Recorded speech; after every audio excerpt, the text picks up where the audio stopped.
ताकतवर से क्या मुराद है? कि मियां साहब ने उनको जवाब देने से रोका है अरकान असेंबली को कि वो नहीं, कोई ताकतवर नहीं होता, अल्लाह की ताकत है, अल्लाह जो है वो बरहक है, ऐसी बात नहीं है।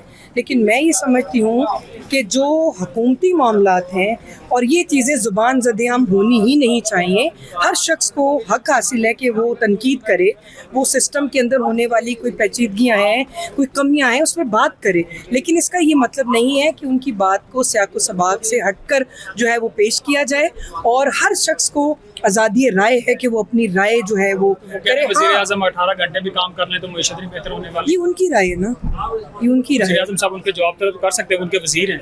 देखिए बात ये है कि बिल्कुल उन्होंने मुलाकात भी हुई है, आपने हमने भी सोशल मीडिया के थ्रू और मीडिया के थ्रू देखा, उनकी मुलाकात हुई है, तो डेफिनेटली वहाँ पे बात तो हुई होगी।